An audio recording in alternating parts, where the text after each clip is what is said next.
When I was young, I found an orphaned wolf cub in the forest behind our farm.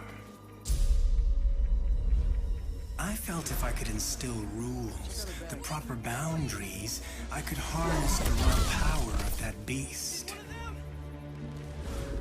A few months later, while hunting, the adolescent cub turned on me.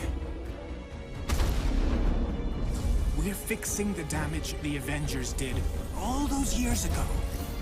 Inhumans are sick. Unlimited power, that's dangerous. It's lethal. You are lucky to be alive. Come on, Kamala. Let AIM help you. I'll take my chances. What if the Avengers were set up? I think you should see for yourself. Couldn't Mr. Stark help us with this? Hi, I'm sorry. Who are you? Kamala? This better be good. He totally locked Cap in the reactor room and then he tried to jack the Chimera. Son of a... Have you all completely lost your senses? What? Where were you while the world went to hell? This is our fault. All of ours. You really think the world is better without us? Yes. See, it's always been your problem. Running from who you are, what you are. I am warning you. This is exactly what Tarleton wants!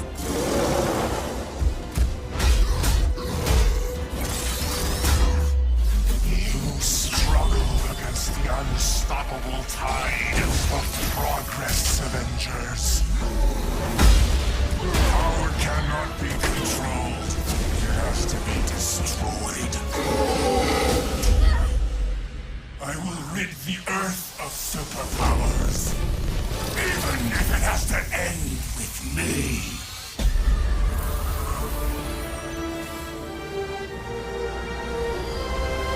This just got a whole lot weirder.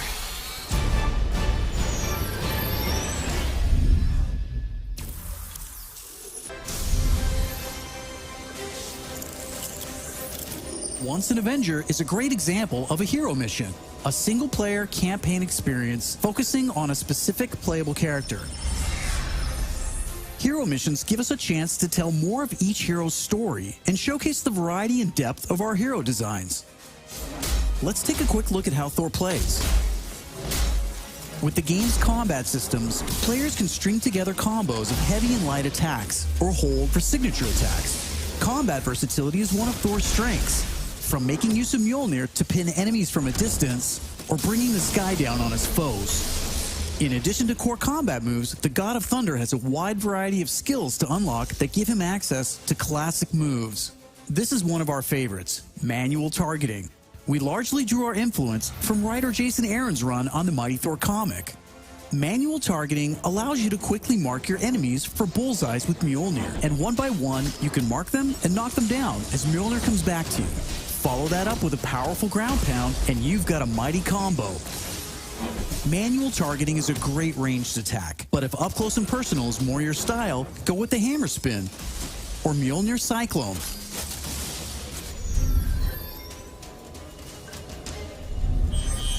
Heroes have 3 special heroic moves: Assault, Ultimate, and Support. When designing our heroics, we started with the signature moves from the comics and movies that we've always wanted to play. The Assault heroic charges the fastest, and in some cases, you can store multiple charges to use strategically as a part of your combos. You can perform these after charging your heroic meters with normal attacks. For instance, Natasha's Assault heroic is Widow's Bite, which is an electroshock projectile move you might recognize. You can see Nat using it right here. Each hero also has a unique support heroic that's designed to enhance co-op and team play.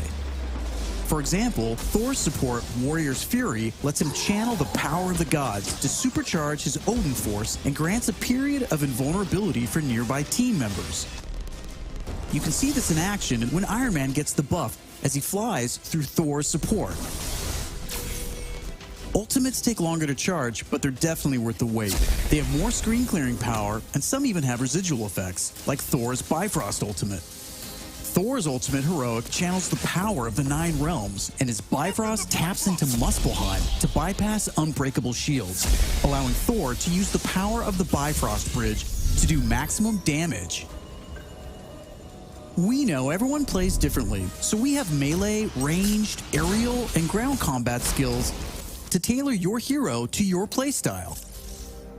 As your heroes earn experience, they gain access to new skills. Skill points allow you to unlock new moves, combos, and even new versions of attacks.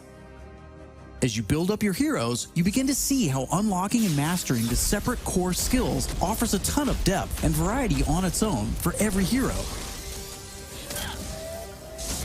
And that's before gear, perks, artifacts, and any kind of later game progression.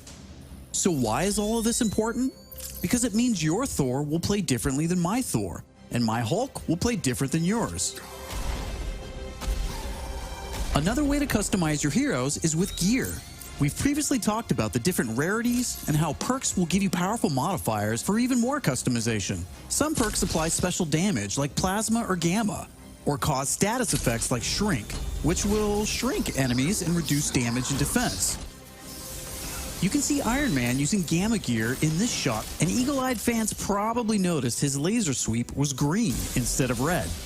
Nope, that wasn't a bug. When you have gamma gear equipped, it grants a bonus damage modifier and changes the emissive color of your attack. And voila, green lasers. We know that if you look good, you'll play good.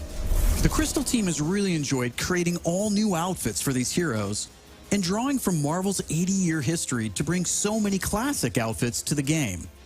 Each hero has dozens of outfits drawn from some of the most recognizable eras and story arcs. You can earn them over the course of the story campaign by completing missions and deciphering patterns. There's Iron Man's suit from the 2014 Original Sin storyline, or Donald Blake, which is a nod to an alias of Thor's who first appeared in 1962's Journey into Mystery issue 83, or Tony's Stark Tech outfit that was inspired by the Bleeding Edge armor that first appeared in Invincible Iron Man number 25 in 2010. While there are a ton of outfits you'll earn just by playing, some will require completing iconic mission chains to earn each hero's iconic outfit, and some outfits will only be available in our online marketplace. You can even customize your attitude and let out your inner Hulk with the right emote. I don't think that's canon. Those are just some of the ways you'll be able to build and spec out your heroes. Okay, I think it's time for another trailer. This one gives us a first look at how all that customization is especially fun when you play together. This is Co-op and War Zones. I can't believe it. AIM is firing on the Air Force. These adaptoids of his, they harvest their powers through the torture of these Inhumans. Georgie Boy is gearing up for war. Programmable power under our control. No more heroes. The entire world is in terrible danger. Time is here. I could pull some strings to spruce up the armory. Get ourselves some new toys to play with. Dangerous ones. I'm picking up something in the atmosphere, a derivative of Terrigen. I'm here. Who needs their ass kicked? Very air breeds dark magic.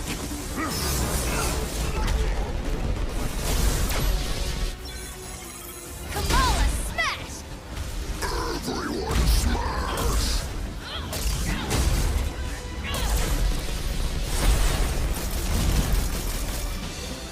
We gotta get this bird in the air before AIM comes looking for us. Jarvis is unencrypting the schematics and we'll get our tech heads on new gear ASAP.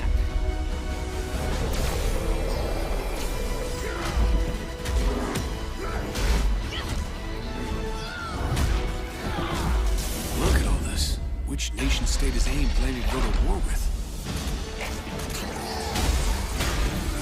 Heroes are people, and people can be corrupted. If I don't stop them, it's just one more thing to regret on my deathbed. Times like this, when all seems hopeless, that's when we've got to stand strong.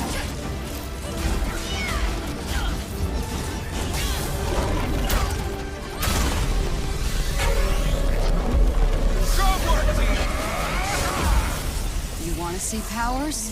Here we go. time for heroes is over. You don't get to decide who lives or dies! Hey! Where did this thing come from? So far, we've talked about the story, hero missions, and customization. Now, let's talk about war zones.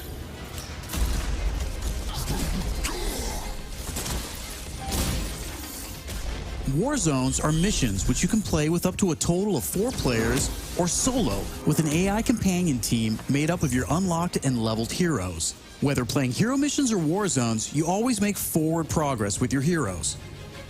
On your helicarrier, you'll use the war table to launch missions with a variety of objectives and challenges.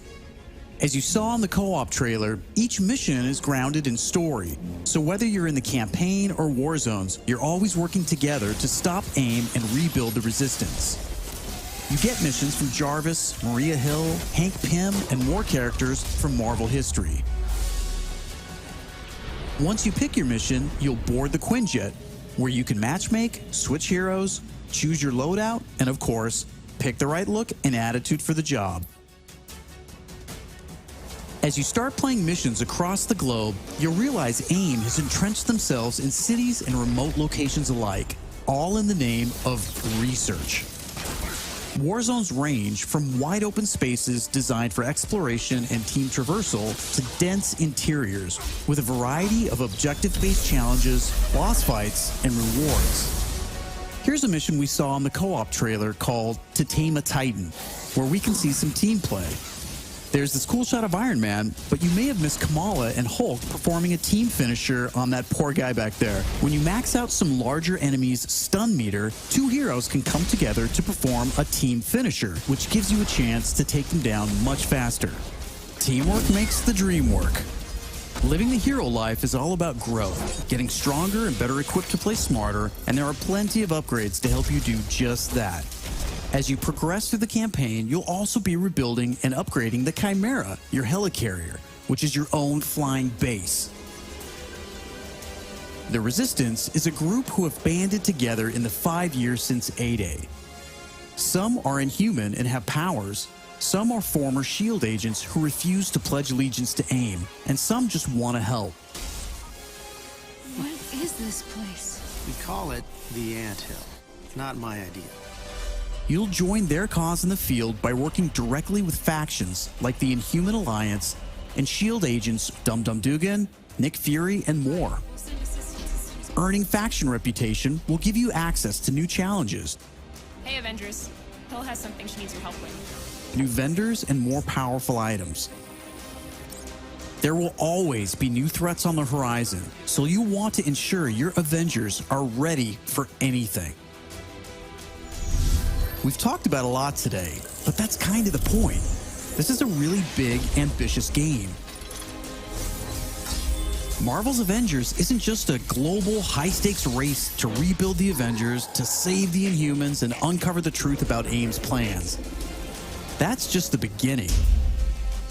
This is a brand new original Avengers single-player story that you can enjoy on your own, made the Crystal Dynamics way. But it's also an experience you can play with your friends that will grow as we add new heroes, new regions, and new story, all at no additional cost. Thank you for following us and believing in us. I want to give a big shout out to our community. Thank you for caring and telling us what you think. We're listening, and as fans ourselves, we're all working every day to make Marvel's Avengers worthy of your support.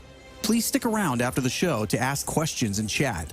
On behalf of the whole Marvel's Avengers team, thank you for tuning in to the first Marvel's Avengers War Table. In the coming months, we'll talk about our first post-launch hero, our upcoming beta, and of course, our launch, when Marvel's Avengers arrives September 4th.